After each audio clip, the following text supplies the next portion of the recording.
Salut tout le monde! Je vous fais une petite vidéo suivie Camponotus Sanctus. Il y a eu pas mal d'évolutions, donc j'ai choisi de vous faire une petite vidéo pour que vous puissiez voir un petit peu ce que devient la colonie, qui est de plus en plus chouette avec des beaux petits médias maintenant. Je n'ai pas encore de vrais majeurs avec deux têtes carrées, comme je vous le disais. La dernière fois, la dernière vidéo, elle doit avoir 3 semaines, un mois, je pense. Et ça a quand même bien évolué. Alors là, on voit qu'on est sur la fin de saison, puisque j'ai plus trop de pontes fraîches, mais il me reste quelques petits cocons, donc encore quelques ouvrières à venir. Donc là, on a à peu près une centaine d'ouvrières maintenant, ça y est, 100, 110 ouvrières, je dirais. Donc elles sont pas mal condensées.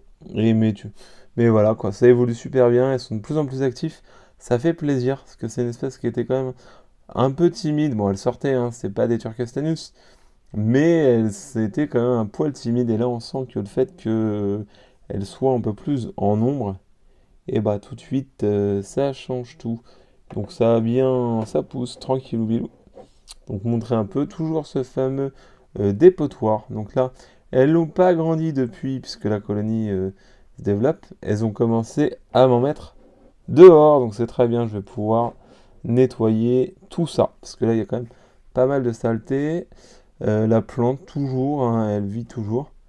Alors j'ai remarqué, donc cette espèce est dite xérophile, ce qui est forcément pas fou, mais elles ne sont pas contre un petit peu d'humidité, ce que je le vois.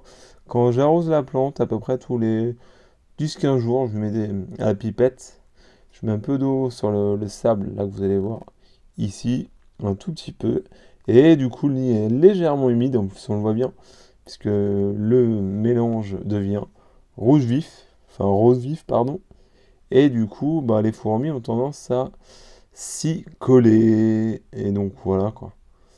Donc elles aiment bien de temps en temps avoir une poêle d'eau à voir.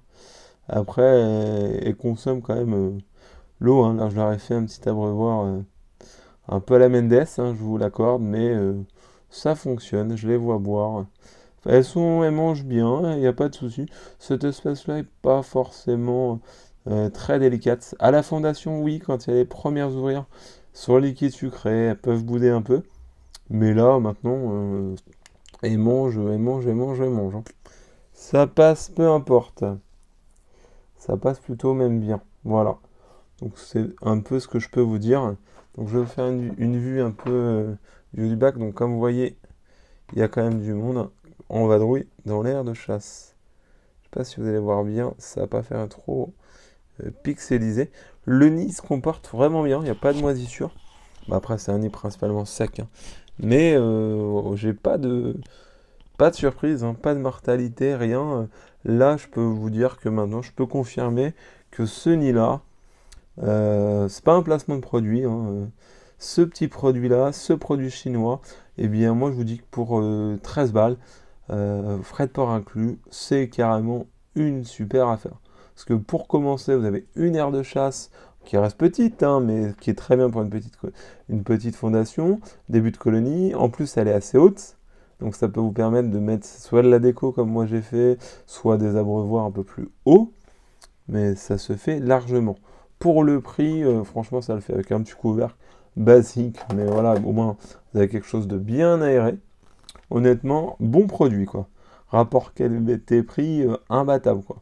Trouver un truc avec une aire de chasse où on peut mettre de la déco qui est quand même d'une taille, ça reste petit mais convenable, c'est-à-dire que c'est quand même plus gros hein, qu'une boîte, les petites boîtes Ikea, les plus petites là pour vous donner une idée. Voilà, puis les finitions, puis c'est propre, quoi. C'est-à-dire que vous avez des petits trous de raccord, le petit nid. Après, ça reste un nid avec du plâtre résiné, hein, je pense, hein. Mais voilà, il fait son affaire, il fait son petit effet en forme de petites pierres comme ça, de petites grottes. Ça le fait. Voilà, ce que je peux vous dire un petit peu. Donc cette espèce, ouais, très très sympa. Euh, Présente pas, hormis la fondation, qui peut être un peu délicate, elle n'a pas l'air de présenter de grandes difficultés en fait, hein. Une fois que c'est lancé, ça va tout seul. Voilà, voilà. Voilà, j'espère que la vidéo vous aura plu. C'est une petite vidéo suivie. Je vous remercie. Bonne journée à tous. Salut!